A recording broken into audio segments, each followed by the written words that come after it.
Running. Well, good afternoon, everyone. I'm Troy Dante Presswood, President of the Ward 8 Democrats, and I'm officially calling our February 2025 meeting to order. I want to thank all of our Ward 8 family and friends and members of the community for being here, for joining us on this important meeting. Happy Black History Month to everyone. Today, I'm going to share a few updates and, so that you know what you need to know about the vacancy in our council member's office, the vacant seat that is, and then also what you need to do to reach that office because there has been some updates around that. And then we'll also take your questions and comments before we close out. Several of you were asked to, if you had some questions or comments you wanted to add to the conversation, to do that during the registration process. We'll take a look at those, but feel free to also use the Q&A feature that's part of this Zoom, and you can also use the raise your hand feature. And if we have time, we'll call on you and bring you live onto the webinar. But I first want to go back to our slides here because I want to uh, remember someone who has recently transitioned.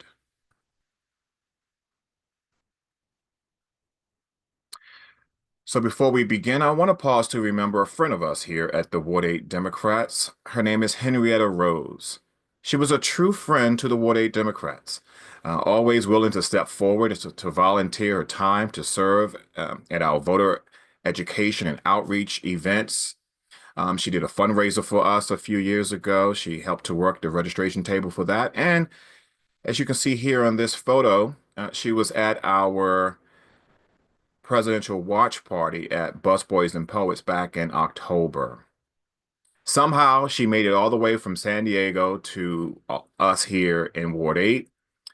Henrietta's love for people was evident in her warmth and in her ability to light up a room with her beautiful smile. On a personal note, I will always cherish the conversations that we shared because we talked about school and what that meant and why that was important. She went back to school, I went back to school, and so we always talked about that. Our thoughts and our prayers are with her family and friends and all who are mourning her at this time. I will ask that we join in a quick moment of silence in remembrance of Henrietta Rose.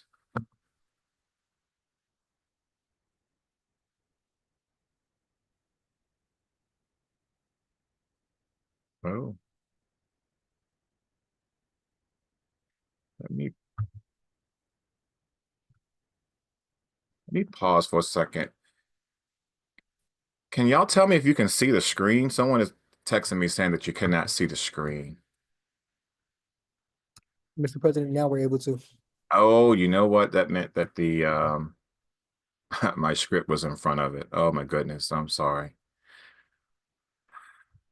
Thank you.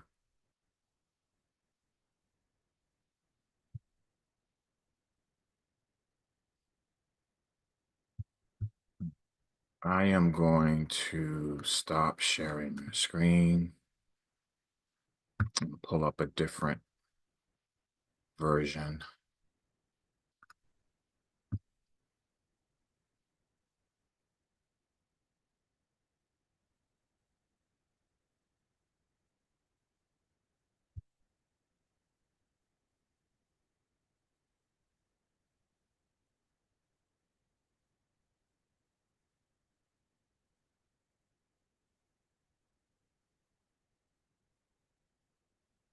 Hopefully everyone can see my screen now. Thank y'all for that information. Okay. Again, this was just a recap what I was saying that this is Henrietta Rose on the far right there, and Barbara Jones, our Barbara Jones right there in the middle. We had Busboys and Poets, and she transitioned back in December, and we haven't really met officially since then. So I wanted to honor and remember her, and thank you for allowing us to do that. One thing I know for sure is that Henrietta would have been at our Ward 8 New Year meet and greet. This is our happy hour that we had back in January. Um, we were over in Navy Yard, the Navy Yard neighborhood there over at the Green Turtle. And so we just want to thank those who came out. We had about 20, 25 people who came out and was part of our happy hour. And by the way, folks didn't always have to, it wasn't about alcohol. It was really about just meeting and greeting and getting together. But if you wanted alcohol, you could do that too. But we had a really good time there. I did just want to thank those who came out because it was a very cold day. It's one of that coldest week that we had back in January. And so thank everyone for coming out. We're going to continue to do things like this. We've been meeting virtually like we are today for a while now, but we do like to get in person every now and then. And so this is one of those sessions where we were able to gather, even though it was very cold. So thank again, thanks to those who came out. I then skedaddled over to Ward 6, where our friends there, the Ward 6 Democrats, Elizabeth Engel and the members there, had a Ward 6 sort of a meet and greet on the same date as we didn't think that would happen, but it just kind of worked out that way. But it was staggered, so we were at least able to attend theirs and just say hi. Elizabeth and the folks over in Ward 6 have been a really good support for those of us here in Ward 8, and we appreciate that. Not pictured here is Stewart. He was also there as well, representing the Great Eight. And then we want to just pause for a moment because we do have some new members who have joined the DC Democratic Party, four of whom are from Ward 8. And so I wanted to just take a moment to recognize them. This is their class picture, so to speak, here. You recognize some of those faces, I'm pretty sure. And I know I messed up on one of them, and I'm just going to go ahead and just reveal my mess up. But first of all, I want to just recognize Amber Hewitt, who is our new add-on member to the party from Ward 8. Sheila Bunn, who we all know, our first vice president here at the Ward 8 Democrats, who was also was reelected as an add-on. Michael Greer, who is new to the DC Democratic Party. He is our Issues and Legislative Affairs Chair here at the Ward 8 Democrats, and now he's an add-on member. In addition to his roles here in Ward 8, he's now an add-on member on the DC Democratic Party. Moving to the right, we did not put his name up there, but Jacques Patterson, our at-large school board rep, is also a new member to the DC Democratic Party. And then beside him is Tatiana Robinson. She is also a new member on the DC Democratic Party. She is not an add-on member, but she's actually the national committee woman for the DC Young Democrats. And so as a result of that, she's also on our executive committee for the Ward 8 Democrats. And so I wanted to uh, bring congratulations to all of them. Hope that when you see them, you congratulate them as well. And of course, tell Jacques that even though his name isn't up there, we see him, we recognize him. I want to pause for just a second to see if we have anyone from the DC Democratic Party. I do see that we have our chairman on the line. Oh, actually, I see Jacques Patterson. Jacques, see, I didn't forget you out in the audience. I also just wanted to note that we have. Just make sure if Charles, if you're able to, are you able to speak, Charles, or are you just listening in? Hey Troy, I got a few minutes. Okay, cool. Well, first of all, I just wanted to just thank you for joining us. Recognize that you too have been elevated to a leadership role in the national party. I know you'll talk a little bit about that, but you can also tell us a little bit more about what's happening with the new DNC leadership. Sure. Troy, how are you today? Um, I'm good. A little Well, bit amped off of coffee. Other than that, I'm good. yeah, well, I'm glad you're good. I hope everybody who's listening is doing well. I hope everybody's enjoying the weekend. Uh, Troy, thank you for a quick opportunity just to say hello to everybody. Charles Wilson, Ward 8 resident, and honored to be serving as chair of the DC Democratic Party.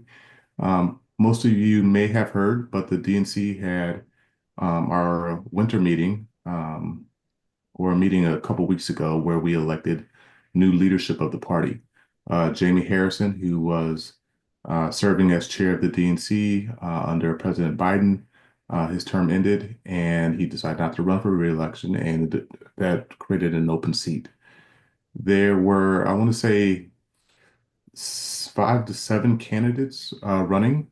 Um, Three, and they were all very good candidates, all had a lot to bring to the table and to the conversation. And it really just came down at the end of the day to three. That was Ken Martin, Martin O'Malley, and a gentleman from the state of Wisconsin. Very hotly contested race.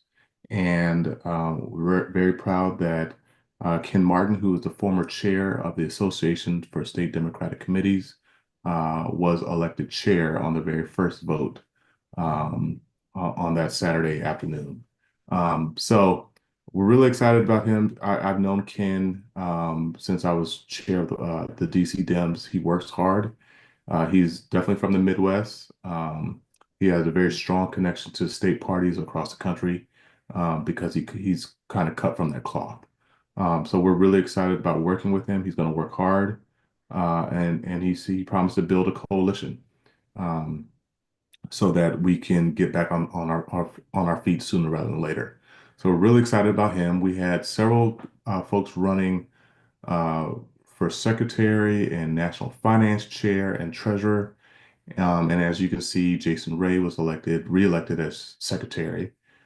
Chris Cord re-elected as national finance chair, and Virginia McGregor as treasurer. And then we turned our attention to the vice chair roles, and we had a lot of great candidates from across the country who are running for position as vice chair. And we are excited that Malcolm Kenyatta and David Hogg, who I kind of consider maybe like I guess the generation under us, Troy's like Gen Z maybe. Uh, But yeah, they're like, yeah, yeah. yeah, It's the somewhere generation around with there. their millennial. But definitely younger generation, and we're really excited about the energy that they're going to bring. And Renea Walters Morgan, who was doing the work as far as voter engagement and civic participation with the DNC, was elected as vice chair for that role. So again, we're really excited. I know Democrats are really anxious, and I think this is a great team along with the team from the ASDC. We're all going to kind of work together to kind of chart the path forward. So we will keep everybody abreast as we go forward. Excellent. Thank you for that update. And then also we want to congratulate you because you have stepped into a leadership role as well for the Eastern District.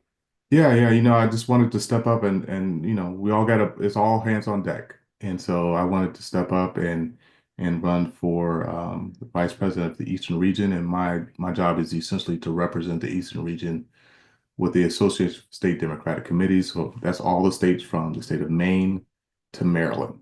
So we'll be getting together to kind of talk about our path forward. And if we have any meetings locally, I'll definitely make sure that I keep our local Democrats abreast of that as well. Excellent. Thank you, Mr. Chairman. Appreciate it.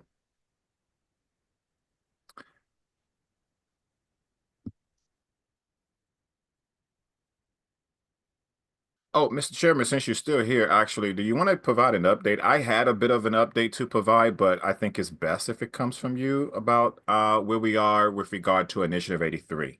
Yeah, no, thanks for bringing that up, Troy.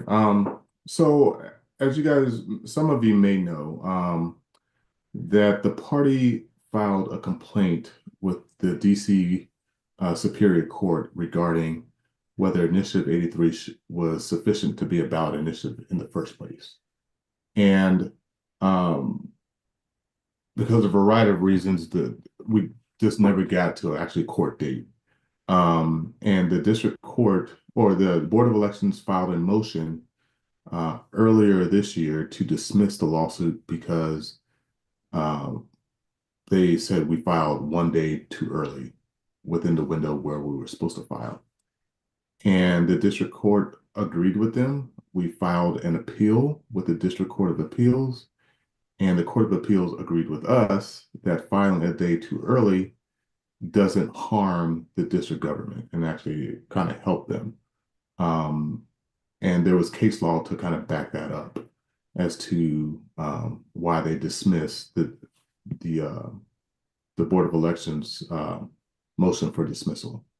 And so they dismissed that their motion and remanded the case back to the district court to actually hear the merits of the case. So as we learn more and hear more, I'll definitely keep the DC Democratic Party abreast of this, and of course we'll disseminate to all Democrats around the city. But essentially, the Court of Appeal saying the district court should have heard the merits of the case to determine whether this ballot initiative was sufficient to be up on the ballot. We were arguing that it should not have been a ballot initiative and the voters should not have voted on this. But the Board of Elections thought otherwise and pushed it forward, even though they knew a court case was out there. Yeah. Yeah, we saw that,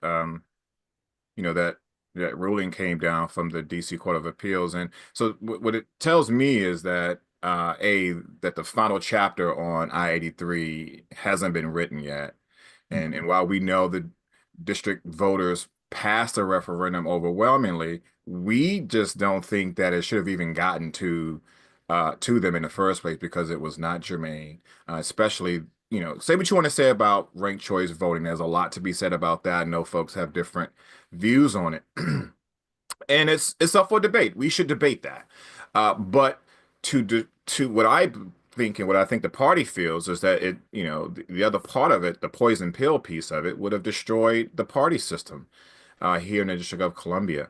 And I think that's something that not only Democrats care about, but even those in other parties care about in our city as well. So again, the final chapter is not written on this. We know that the party is staying on top of it, and I guess we'll get an update as soon as we hear more, especially when it's scheduled. Yes. So we'll keep everybody abreast. All right. Thank you. Appreciate that update. All right, everybody, enjoy your Saturday. Yeah. You too, sir. All right. I'm going back to my slide deck here. So you heard everything you need to know there about Initiative 83. So stay tuned. It's the final chapter has not been written yet. Well, as you know, it's budget season, and we shared this a couple of weeks ago, but we want to just make sure that people see it again in a different setting so that you know what the important dates are that are coming up here. So to start here, April 2nd, that's when the mayor transmit the fiscal year 26 budget to the DC Council. And on the 4th, that's when there'll be a briefing. This is again in April. And April 7th through May 1st, there is going to be a public hearings on the budget with each agency. And this is a great opportunity for all of you here in Ward 8 to weigh in on the budget. As you know, we do not have a council member, a direct ward council member. We do have several others. And so this is an opportunity, though, for us to get ready because we're going to really have to fight hard to make sure that our priorities are before the DC Council and before the mayor. So that's why I want you to see this now, screenshot it, start to plan so that we can get all of our ducks in a row so that we can go and make sure that the council hears us. That's the only way that's going to get done, folks. Otherwise, I believe we will not fare very well. So again, pay attention to that section there, April 7th through May 1st. That's when we're going to start having, that's when the council will start having these budget hearings for the agencies. All right, and then there's going to be mock-ups that's going to happen in May. And then we have some final meeting dates as well, as you see toward the end of the calendar there. So again, take a look at that.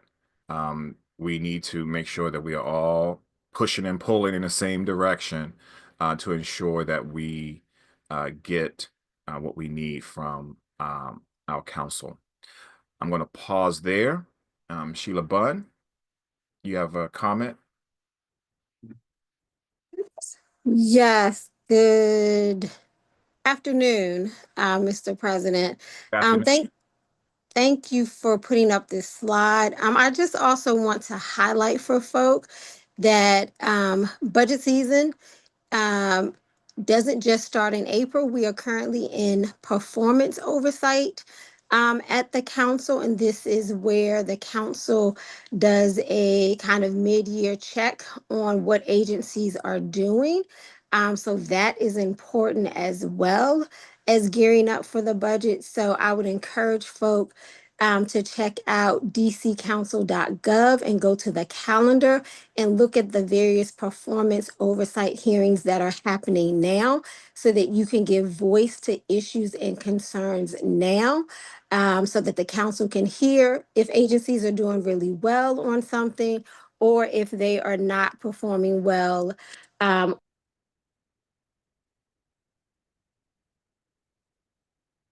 Did we lose you? Sheila? God, I think we lost Sheila. Sheila, you back?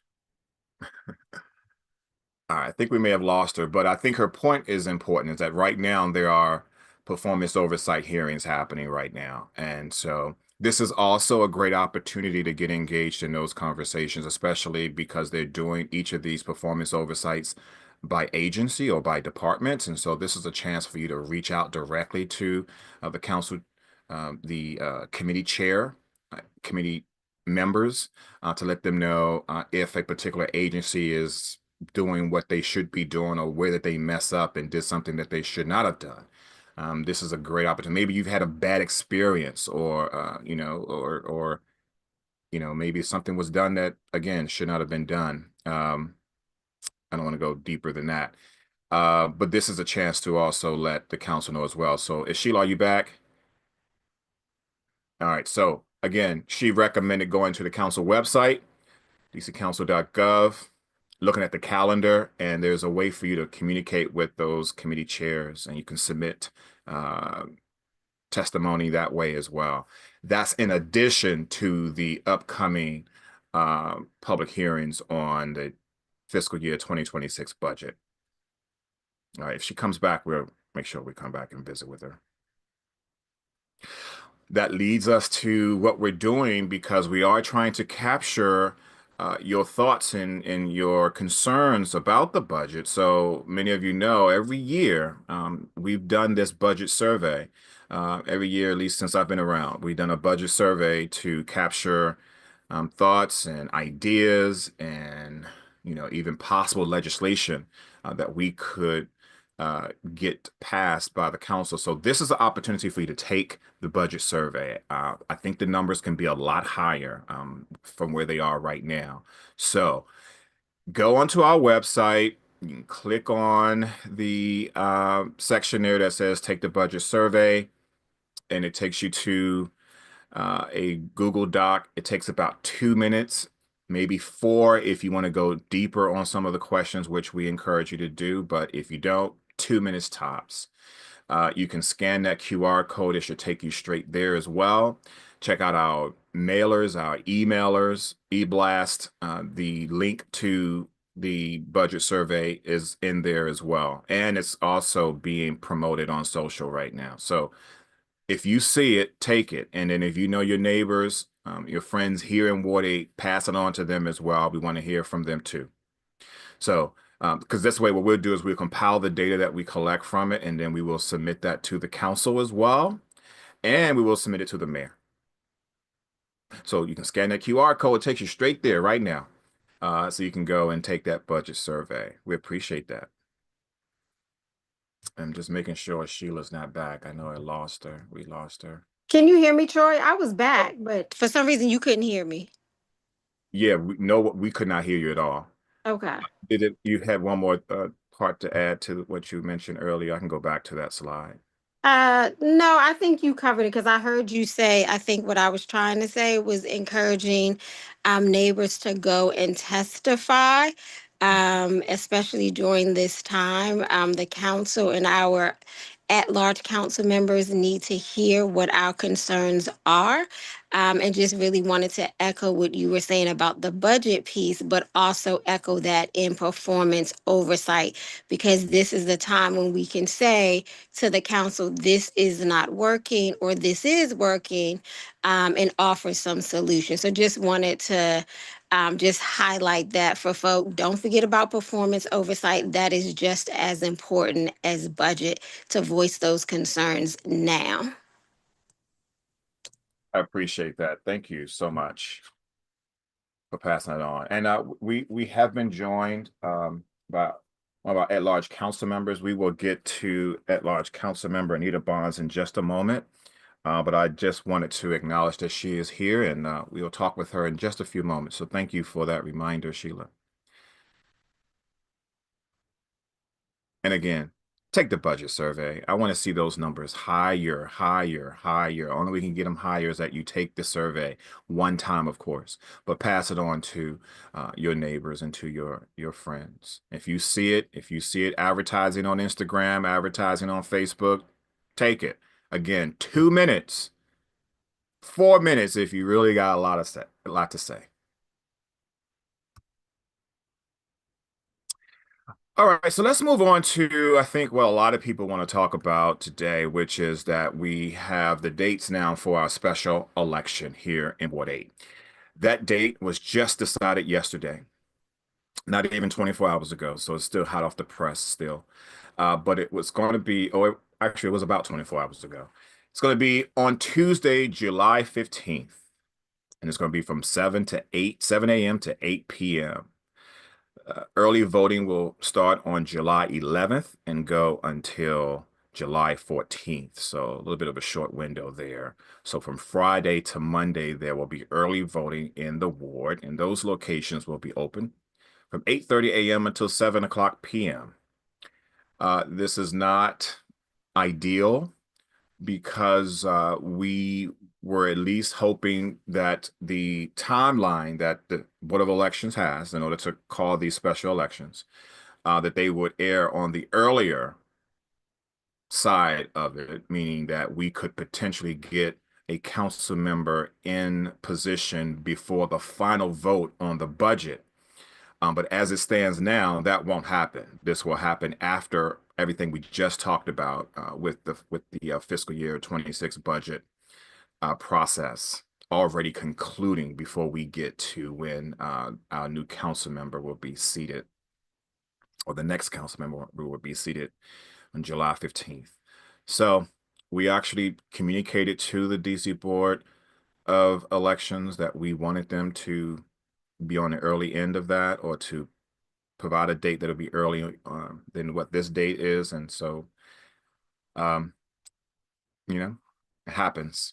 They said no, I guess. And so this is the outcome here. So we're going to deal with it. Again, I want you all to just know that it's going to be on July 15th.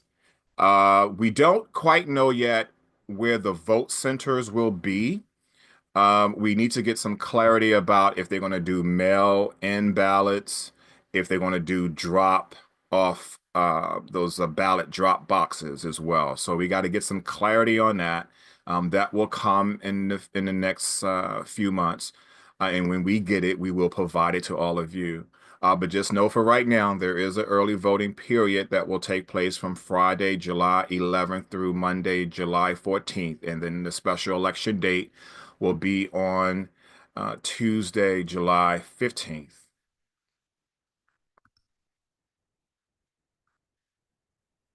I suspect some of you watching may want to run for this seat. And so here's what you need to know.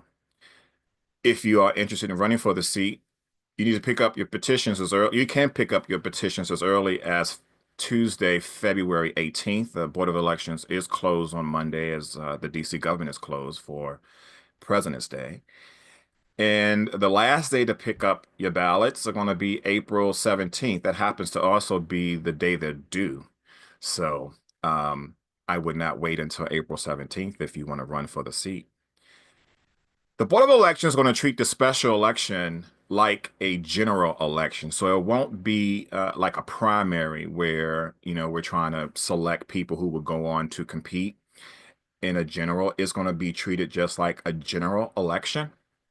And as a result of that, candidates have to get 500 valid signatures, and it can be from anyone who is registered to vote in the ward. So it can be Democrats, it could be Republicans, it could be non-party affiliated members. They just have to be a Ward 8 registered voter. But they would be required to get 500. And again, they have to get that in, have to all be valid, of course, by Thursday, April 17th at 5 o'clock. And again, the special election date, or as I like to say, the final day to vote would be on Tuesday, July 15th. Screenshot that if you're interested in running, because this is the parameters for which you can run for the seat.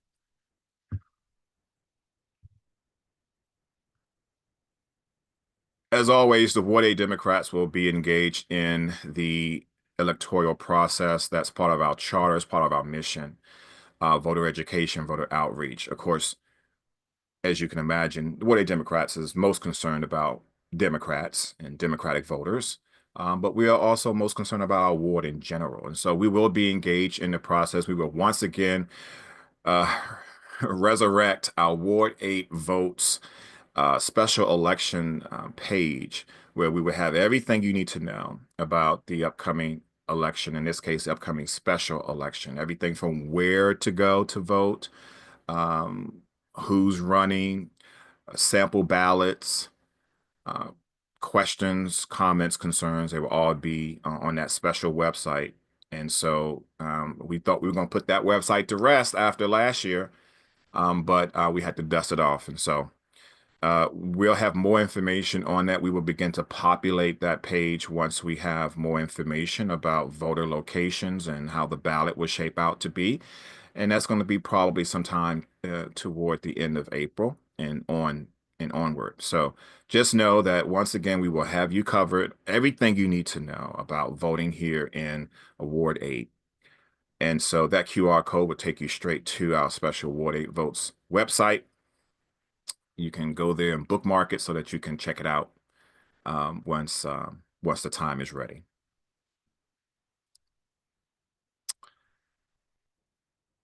And then just a couple of very quick notes. I do want to thank Council Chairman Phil Mendelson. He did hear our plea last week. As you know, we held a special meeting with about 145 of you. Thank you all so much for hopping on that special meeting that we had back last Tuesday after the ouster of our council member. One of our demands was that we asked that the office continue to operate. At least there be someone in that office because we have so many needs and so many concerns here in our ward. And so we did get word, not directly, indirectly, that the council will in fact continue to support that office at least through early April. What happens after that is still up for debate. And so the conversation on that will continue. But the office staff is largely still in place. Screenshot this so you have their phone numbers and email addresses as they continue to work for now. But we do want to thank him because we did ask that they put the information back up on the website, and they did. At first it was scrubbed, and now this information is back up on the DC Council website under the Ward 8 vacant section. So you at least know who to reach out to, who to talk with.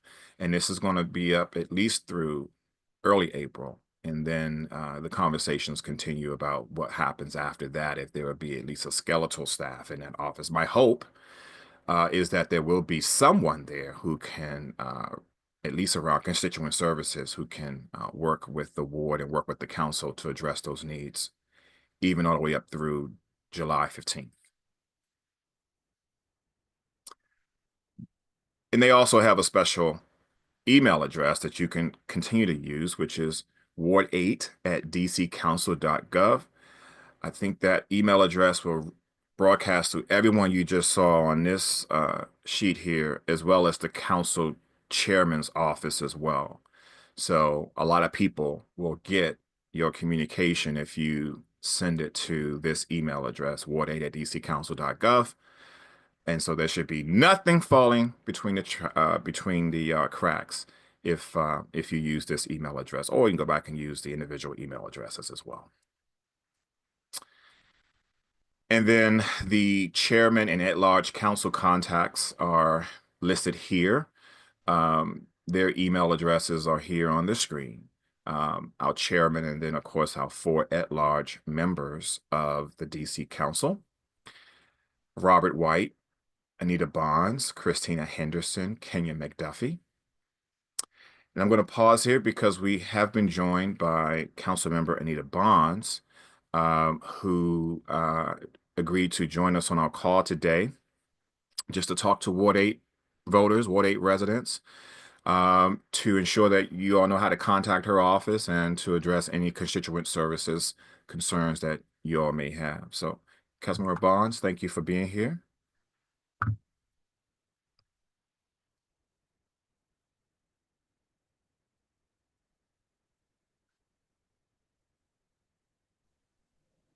Well, at least I can speak to you. I can't show a video. Can you hear me? We can hear you. Do you see? All right, okay. You see the Very happy to be here with you. Councilmember, do you see the request to actually show your video? It should be on your screen. Let's see. Okay, I'll start it now. Let's see. Is it okay? Let me try again.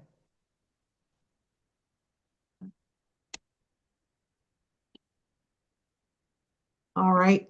Well, I'm all red today. Don't ask me why. Maybe it's remnants of Valentine's Day. I don't know, but it's I tried to adjust the monitor. But I'm happy to be here with you all. And I've listened to the early parts of your meeting and know that I'd like to hear from you as it relates to budget priorities. I would encourage you to pay attention to the budget, the mayor's budget presentation on April the 2nd. And then on May 2nd, when we have the committee of the whole hearing, if you have any comments that you would like to drop into the budget process, this would be a great time for you to do that. So you can certainly sign up to do that down at the Wilson Building. I'm sure we will be in person and probably also virtual. Just a little reminder that we'll first vote on the budget will be on the 28th of May. And the second will be June 11th.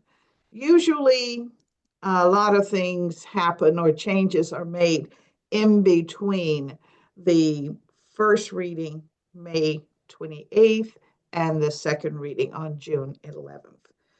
However, it is very important for those of us who follow up after hearing the mayor's presentation on the 2nd of April and then conducting our agency oversight budget hearings, that May 2nd, when we hear from you during the COW or the Committee of the Whole hearing on the budget, it would be very helpful to understand exactly what's going on and what the needs are in the event we have forgotten something.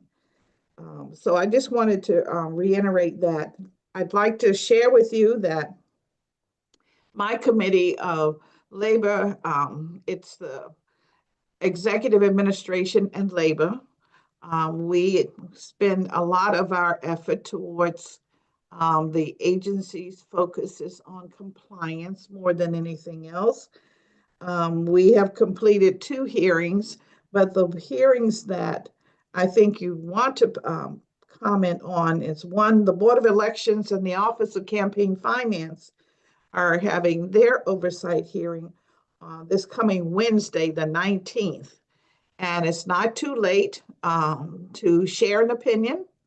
or to speak to what you think those agencies, very important agencies, should be doing. Also, the Office of Inspector General is a part of that. Then on the 28th of February, we're having DACL. That's our senior program. And I know that there are many friends in Ward 8 that have an opinion and want to contribute to how they feel DACL is responding to the population and to the issues. So I invite you to take advantage of that. Then on the 25th, I should have mentioned this first, but on the 25th of February, Department of Employment Services. So I certainly hope that I can hear from Ward 8 residents and those with concerns about Ward 8 on that day. And of course, we close out on the 6th of March with the DC Human Resources, or DCHR, as is commonly referred to. That's talking about employment, how we do it, why we do it, whether or not we are recruiting, and how we recruit. So that too is an important meeting. You can always reach me at 202-724-8064. 8064. I am not a stranger to Ward 8. Since the beginning, since I got to the council in 2013, I have always heard from many in Ward 8 and will continue to be responsive, as you, I hope you know. So I think that is what is most important, but if I could just comment a little bit on the special election. July 15th, 7 a.m. final deadline for any of the votes that we're going to receive as it relates to the election. Of course, the polls close at 8 p.m. So postmark your ballot. If you're mailing it in, make sure it's postmarked at 8 p.m. And pay attention to the timelines that the Postal Service uses if you're going to use the Postal Service. I recall recently that a couple of people were thinking, oh, it'll be picked up. I'll put it in the box. It'll be picked up. It's not always, Postal Service doesn't seem to be working like that any longer. They have a deadline sometimes as early as 5 o'clock or 3 o'clock p.m. when they pick up. So just keep that in mind. The other thing I wanted to mention is, the petitions, they're ready on Tuesday. You can pick up your petitions then. And then they're due in April, I think 17th, as the chart was showing. We will have vote centers, and as Troy indicated, we don't know where they are yet, but I'm pushing on that. I'm also pushing on drop boxes. Now, the preliminary response I've gotten from the board is that, oh, they're costly. Well, this is about our democratic process. And so I'll be pushing on that. I think we need to have a few drop boxes, as we would customarily any election that we would have in Ward 8 or across the city. So the drop boxes, of course, would be located in Ward 8 as opposed to across the city and other parts of our area. So I just want you to know we're pushing for that. I think it's important that candidates decide how they are going to fund their campaign. Whatever you decide as a candidate, your declaration of candidacy should be filed prior to your beginning the collecting of contributions. And it should be filed with a chair and a treasurer. That is very important so that we're in total compliance with the law. Now, if you're going to do fair elections, that's $50 per contribution. Just want to remind you, you've got to do that accounting, and and get that information turned in. And there will be a schedule for that process. So I guess that's it. But I was hoping today, Troy, that I would at least hear from some of your members as to the areas of greatest concern so that I'll have sort of a heads up as it relates to maybe employment issues, senior issues, Board of Elections issues, so that, and maybe there are other issues, maybe transportation issues. After all, my work is citywide, and I am not limiting myself to just the committee that I am assigned to chair. So I'm open to any comments that you would like to share at this time. Well, thank you so much, Madam Councilwoman. You are indeed a friend of Ward 8. You're not a stranger to our ward, and so we know that. We appreciate you hopping on here. When we reached out and say, "Hey, we're going to have a meeting," I know it's pretty short notice.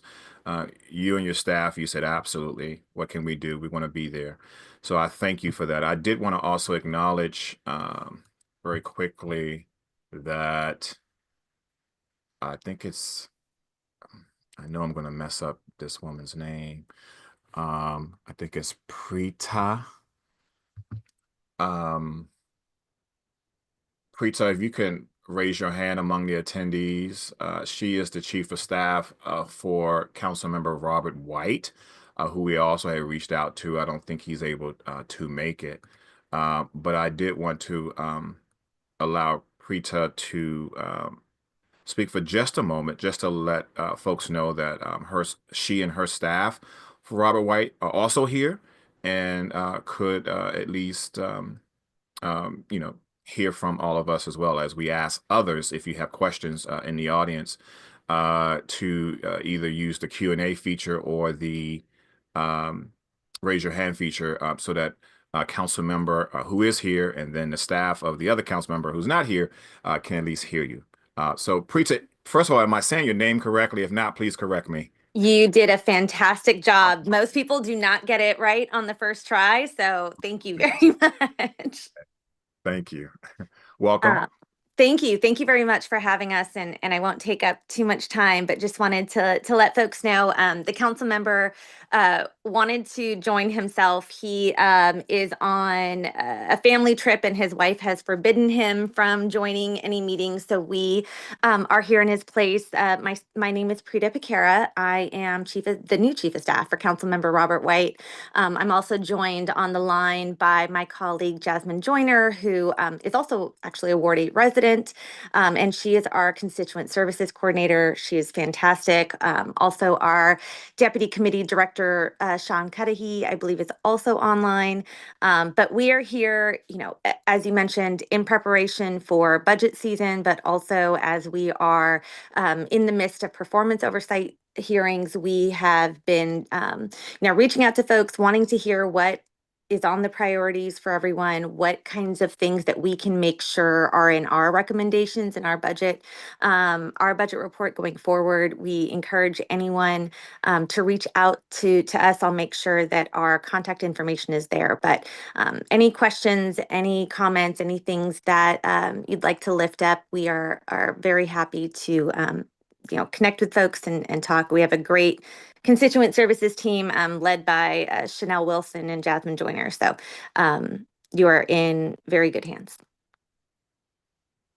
Well, thank you so much. And who did you say is a Ward 8 resident?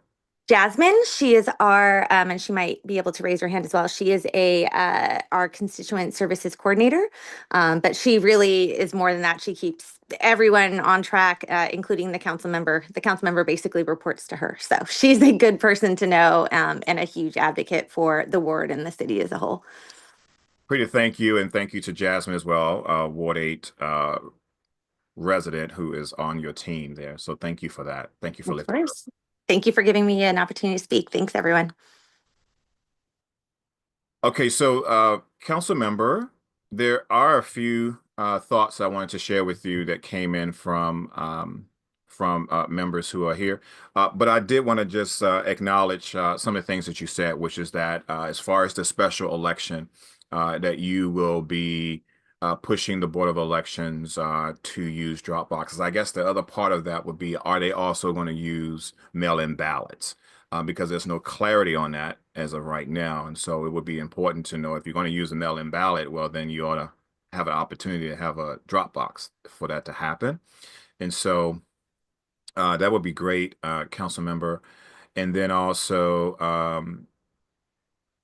the other areas of concerns that you have, which that you want to hear from, which are around DOES, seniors, transportation, education. I know you have a particular purview, but at this point, we're going to be leaning on all of the council members to, I think, raise our issues and our concerns that are here in Ward 8. So I do thank you for that.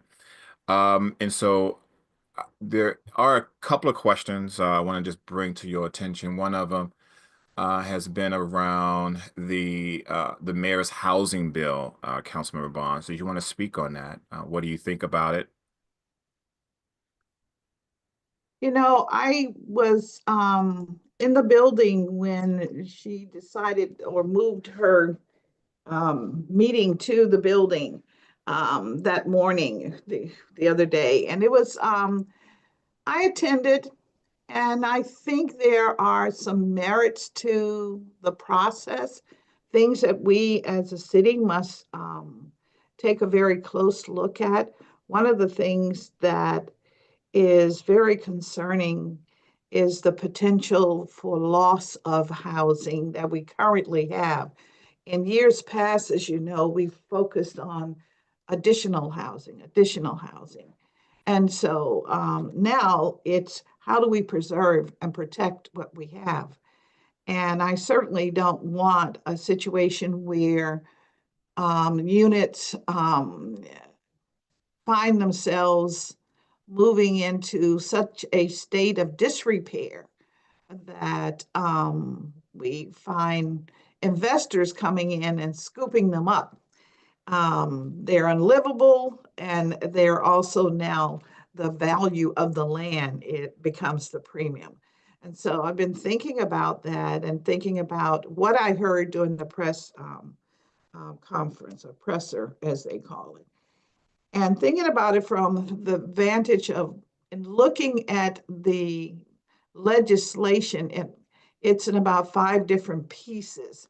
And so there's some, as again, I think there's merit to some of it.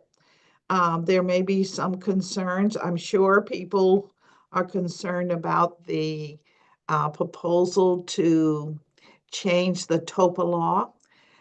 Currently, tenants have the opportunity of first opportunity to purchase if an owner is selling the property. And the proposal in the Rental Act, as the mayor presented it, limits that to those who are in, I'll say, lower income housing.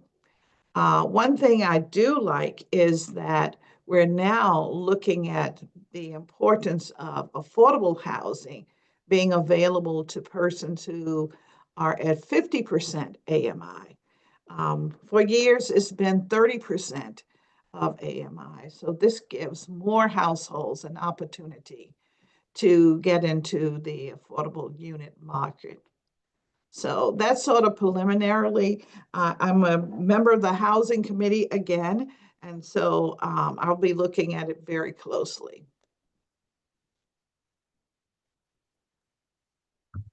Thank you. There is a question here about the new Trump administration. And so Oh, I know we need to tread a little lightly here, but just keeping it, I think, at the basic level, there are some concerns about loss of autonomy, obviously, and even if we have emergency plans in the event that things don't go as we would like. I know that that there was some type of, the sense that the president was going to sign an executive order yesterday. That did not happen, at least as far as we know. It hasn't been broadcast, at least. So I guess your thoughts on working with the new administration. Are you at least aware of what this executive order looks like? I know that there's been some talk about it, but we haven't seen it. Well, Troy, as someone who has been involved in government long term, I've seen the GOP come and go, the Dems come and go. But this time, I must say, I've been alert on how swiftly this administration seems to move, and to move in a direction that, in my opinion, somewhat irresponsible, where you can injure so many Americans. And that's what really has got me focused on, listening to the news, talking to neighbors. There's chatter everywhere, as you well know, because also in my committee, I have the labor unions. And so I'm really hearing a lot from everyone about what they perceive will be the next steps.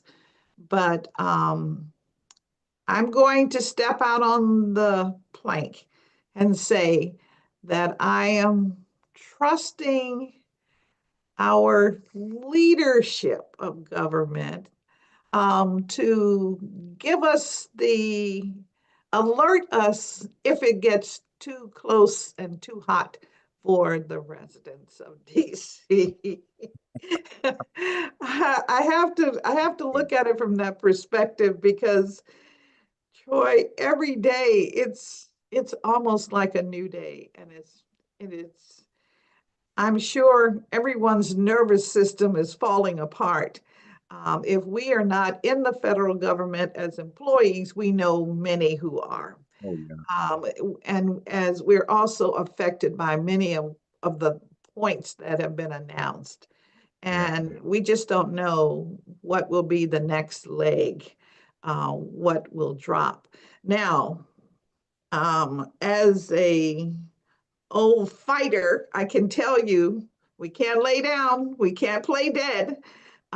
This is about people's lives, about families, our seniors, our young people, and our future. So we have to find that area, which I don't always like to talk about, that balance. We got to find that balance. But I can tell you the conversations I've had with those in executive who are managing programs, even at the courts, everyone is very focused on what is going on and trying to make sure that we stay at least a step ahead as it relates to what might happen in the District of Columbia. I am concerned that the announcement did not happen on Friday as yesterday, as you said, and curious as to whether or not that means there's a walk away, or if that means that there's a pile on, as you know what I mean. So any clues that I get, I try to notify folk quickly and let them know what I know. I try to be very transparent, particularly during this period of time. Yeah. I was getting alerts from the Washington Post, like everything was breaking news, with all of its executive orders. And I had to figure out how to deactivate that feature, because it was coming through almost on the hour, and it was creating anxiety that was through the roof for me.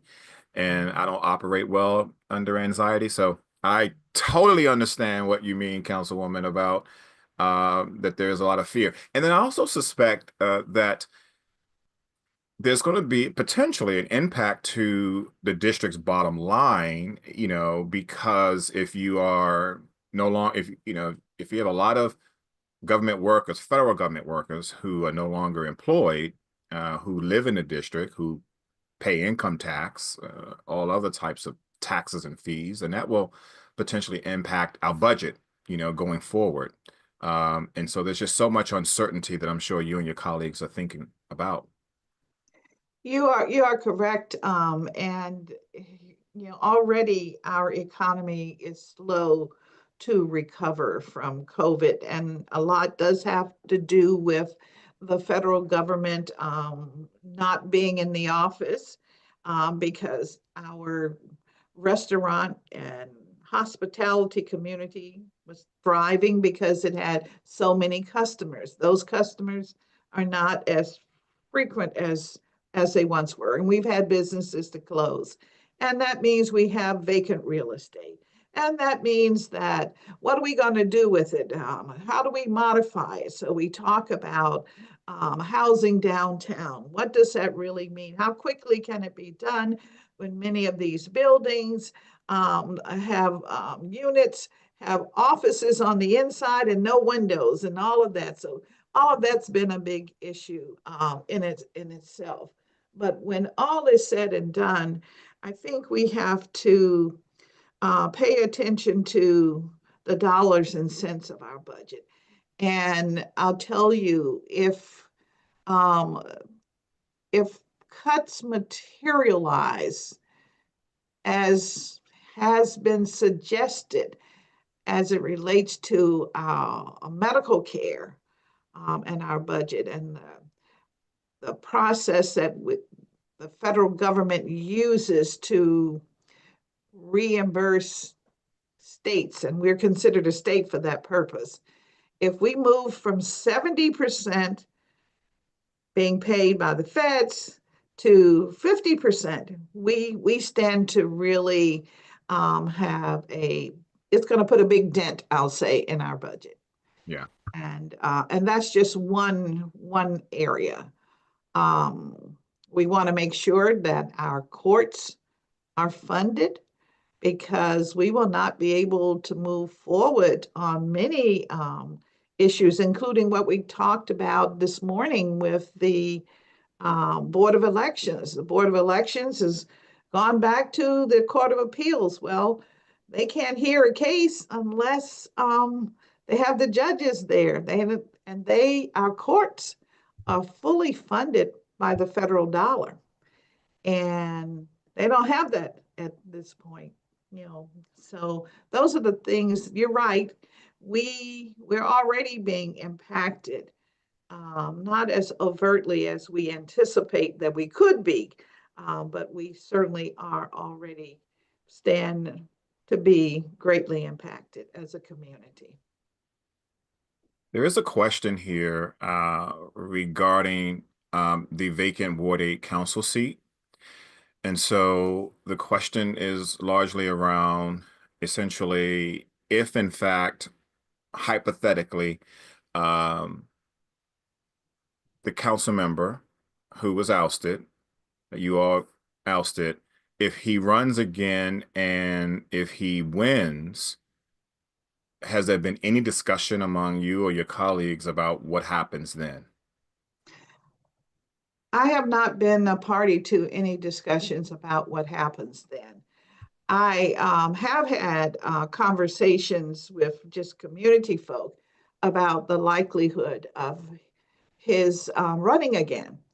And that's a decision that you and Ward 8 have to make as to how you'll vote. And I suspect there are going to be a number of good, solid candidates that will be on the ballot, choices that candidates that your ward can choose from. And so I don't know. I think we have to take the approach that we cross that bridge when we come to it. We think as a council, we manage the situation that was presented or before us. And I think that's how we have to handle matters. Whatever's before us, we have to deal with. And that situation, the possibility being elected again is not yet before us. Understood. All right, as we wrap up, Councilwoman, and again, we thank you for being here. I know it was short notice. As we wrap up, I just want to, I'm sort of tying various comments and thoughts together that I'm seeing that's come in. But essentially what folks are saying or asking about is, will your office respond to requests from Ward 8? What say Oh, you? yes, definitely. And let me just say this. Everyone knows Tamika Fennell, who has led my constituent services for years. She is back with me and she's joined John Fanning. I'd like to toot their horn because you have before you two individuals, different skill set. One adores the opportunity to service others and is extraordinarily good at it and has been so much so that Ward 8 constituent services spoke from the past. She actually trained. Okay, so I know that the intent is there. With John Fanning, you have an individual who came to our office from the executive side, one of the MOCAs, and and so he's deeply connected to many of the service systems throughout our government, transportation, you name it. And so you have an issue, tax issue, come see us. We will do our very best to get you an answer. And Councilmember, will you give your contact information again? Someone is asking, Sure. or phone number in particular. All right. Our main number is 202-724-8064.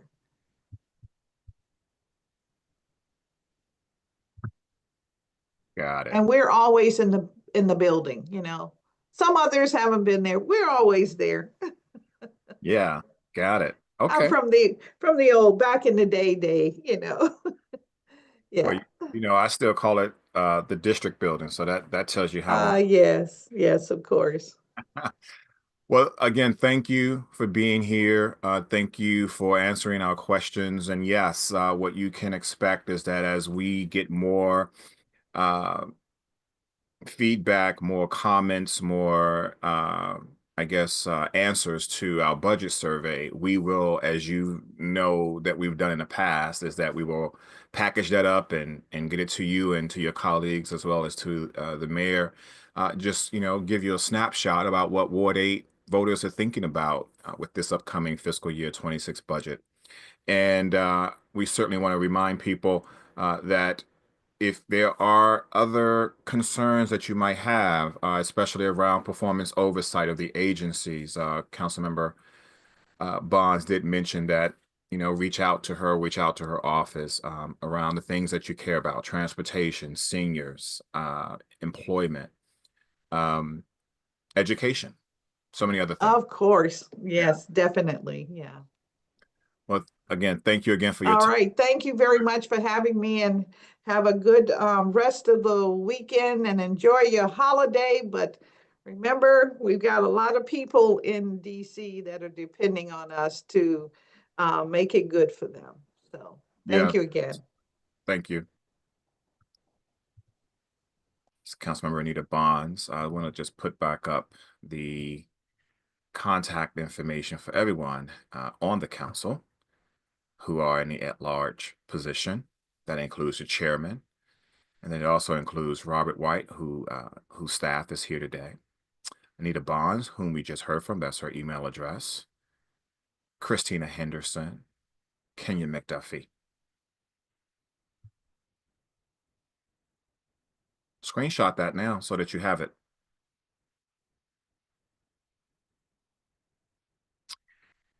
And then I should remind you that the council member, Robert White, at-large council member Robert White, is holding a Ward 8 town hall on February 25th. It's going to be over at the Rise Center at 6:30 p.m. And so stop through there. I'm sure it will be a pretty useful discussion, helpful discussion. scan the QR code if you want to actually register for that meeting so that they can communicate any changes or updates to you in the event that something changes about that meeting. But as of now, it's scheduled for February 25th, 6:30 over at Rise.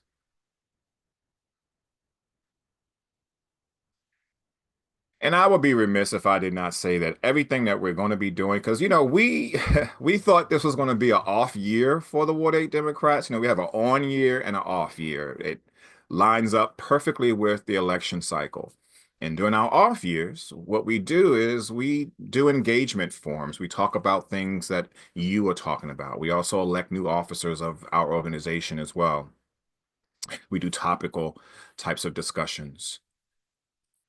Well, this is now a on year for us.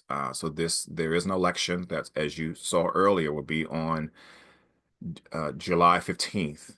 And so we can't do any of that without the support of all of you. And so this is my plea to ask you to become a partner with the Ward 8 Democrats. There are several on-ramps you can take here. You can literally do $5, $8, $25, $50, $500, whatever works best for you and for your budget.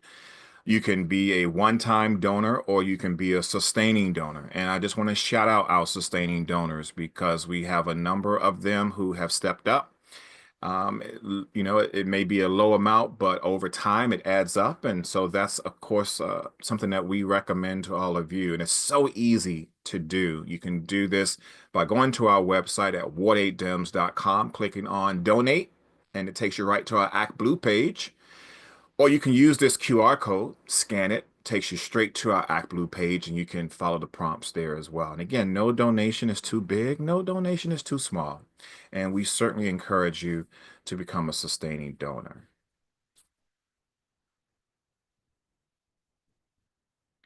We are always looking for new members to join our team. We have several committees that you can serve on, and they're right there on your screen. Programming, issues and legislative affairs, seniors, youth, membership, public relations, special events, or just volunteers like Henrietta Rose was. We invite you to engage with your local Democratic Party.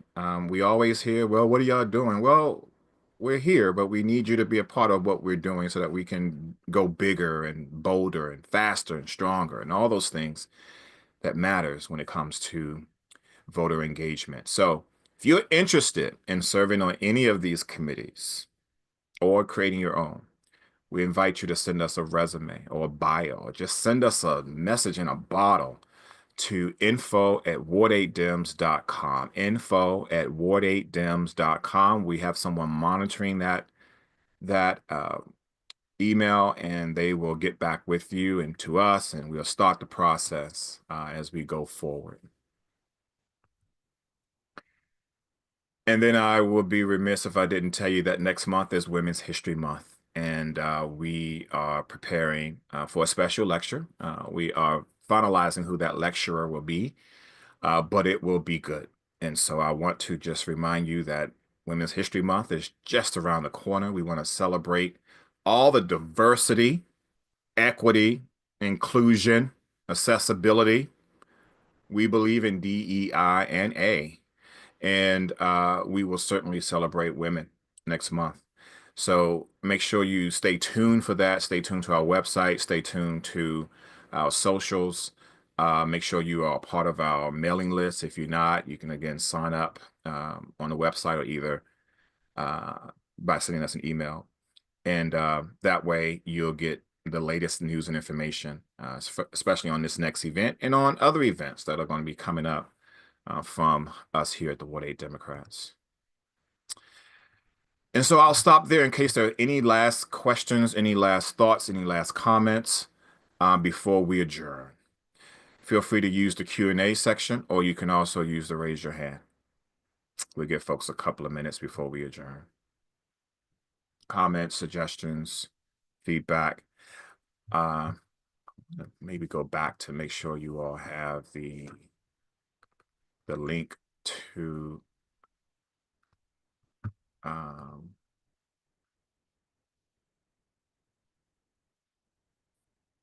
the budget survey. While we wait. Okay, just a couple of comments have come in.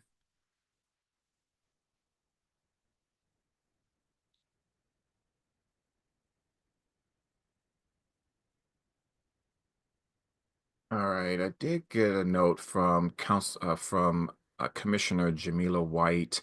She says that Councilmember McDuffie confirmed for a Ward 8 town hall on Wednesday the 19th. However, given that it is predicted to snow, we are either going to have it virtual or move it later in the week. We will keep Ward 8 Dems updated. Excellent. I do want to note something about who's reached out to us since we had our emergency meeting back last Tuesday. I want to, again, thank the chairman, Mendelson, for at least hearing us. So someone got the news to him that what we asked for, he certainly has responded by putting all the contact information back on the council's website. I want to also shout out Council Member Wendell Felder, longtime colleague of mine in the Democratic Party, now council member in Ward 7. And he, of course, reached out and had a one-on-one about how he can support what we need and what our challenges are in Ward 8. Of course, shouldn't be much of a stranger to him since he neighbors us to the north. But he also said that he will certainly do whatever he can do on behalf of us here in Ward 8.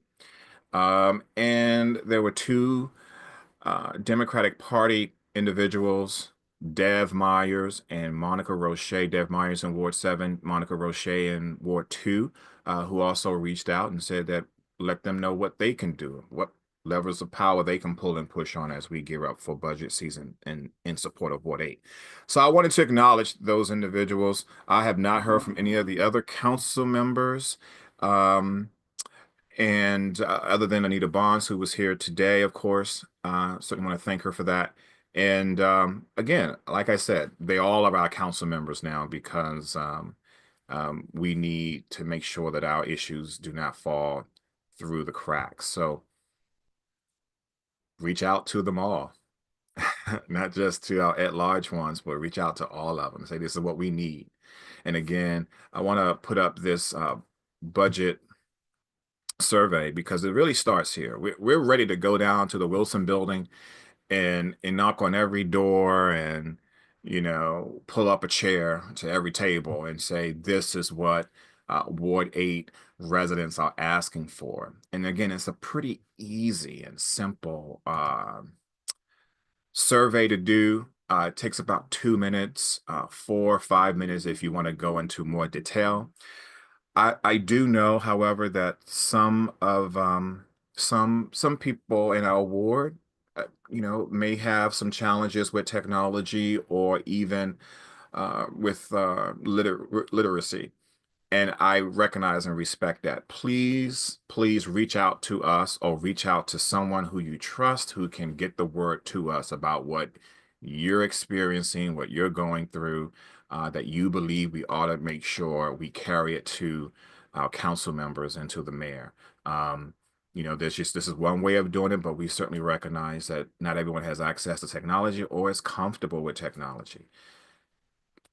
We want to hear from them too. So reach out to your neighbors, reach out to your friends in the community and say, hey, they're doing a budget survey. Have you had any challenges lately? And if so, they want to hear from you. And then I think it's important to go back to the hearing dates here. Our Vice President, Sheila Bond, did mention that right now the council is in performance oversight hearings. This is a great opportunity to get engaged in those conversations as well. Go to the DC Council website at dccouncil.gov. You'll see the calendar there, and it will tell you what hearings are being held. You click on that. It tells you who to contact, who to reach out to. You can send comments, thoughts. You can send a letter. You can send feedback, all of those things to those council members, to their staff, so that they can be well informed and prepared when it's time for the particular agency or department to come up before them for a hearing, which is the season we're in now. And then once that concludes, we get into fiscal year budget 26 hearings. And so again, this is the information on your screen right here, the upcoming dates and when the mayor transmits and all of the process there. And then I just want to, sorry if I'm making anyone dizzy, but just want to once again let you all know that this is the special election date on Tuesday, July 15th. Early voting begins on that Friday before and will conclude on Monday at 7 p.m. We are still trying to get clarity. I do appreciate Councilmember Bonds, who said that she too will reach out to the Board of Elections to get clarity on, are we doing drop boxes? Are we doing mail-in ballots? If so, where will they be? We don't have clarity yet on that. We certainly know that they may not want to open every location like they've done in the past, but we want to make sure they are choosing the right locations for both the vote centers and for any drop boxes that they decide to use. So we will keep you posted. Stay tuned to us. The one thing we do and do well is to keep you informed.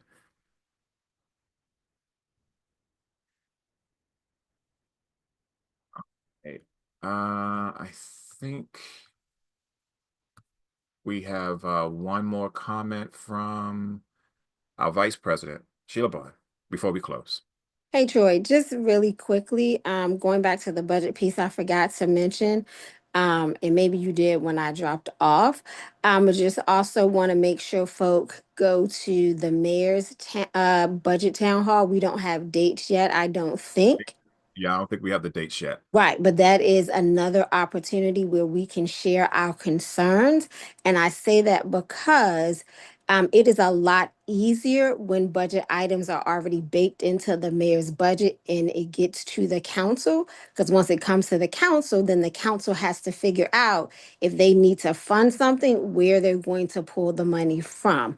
And not to say that it's always a guarantee if it's in the mayor's budget, but it is always better if it comes to the council already baked into her budget. So just want to make sure that folks are not just testifying at the council, but getting to the mayor and sharing those concerns. Our ANC commissioners, Ward 8 Dems, we all need to be sharing those concerns with both sectors so that our concerns are raised in this budget process. So thank you for letting me share that.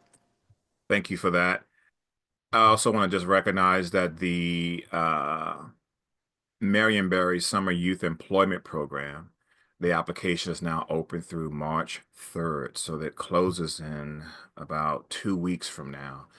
If you have a young person, I think, I'm sure if I poll people who have lived here for any good amount of time, many of them will say that they had a summer job under Marionberry. So if you know any young people between the ages of 14 through 24, it looks like, at least on my screen, if they are looking for an opportunity this summer, sign them up. Even if they don't know what they're going to do yet this summer, sign them up. Just get them signed up. If you decide to do something different, travel, get another job, that's fine. But at least if that doesn't happen, you know you have a backup. So March 3rd, deadline. Please make sure we get our young people registered for that. DPR spring program registration opened yesterday. Thank you, Commissioner White, for that. And so if we're talking about summer camps, we're talking about summer activities, or spring activities, permits in order to be able to access playing fields and courts, sign up for different classes like swimming. We know a lot of folks over in Ward 8 have been talking about how they have been unable to sign up for swim classes or swim yoga or different classes like that because folks from all over the city beat them to it. So this is the chance right now. If you are interested in any of those programs, go to the DPR website, look at what's available, and sign up. Sign up. Even if you don't know if you want to do it, sign up. I know folks like, oh, we're getting the water, but you might, especially, once it starts getting hot again. So sign up for those programs. Okay, anything else for the good of the order before closing? We did get a lot of different questions about the council member and the council member's staff. I think we did answer that. As far as we know, the former council member is doing well. He's in good spirits. We are, again continue to pray for him, pray for our ward, pray for the staff, pray for our city, pray for our nation. There's a lot going on, folks, as you all know. Listen, to that point there, I won't get deep into what's happening with the administration, but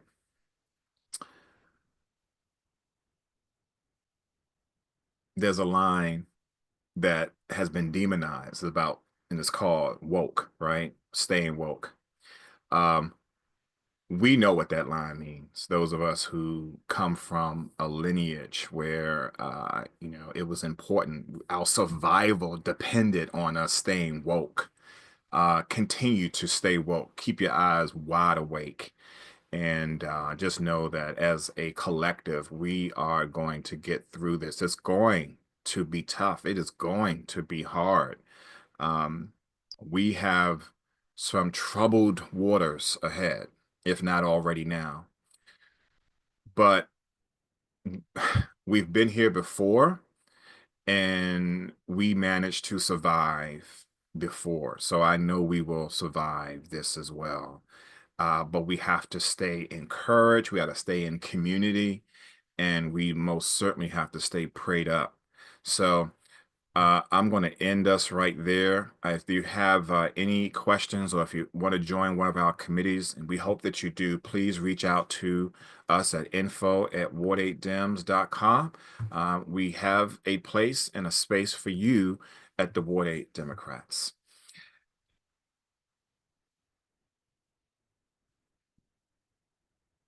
All right. If there's nothing further, we are adjourned. Make sure you join us in March, if not before. Thank you.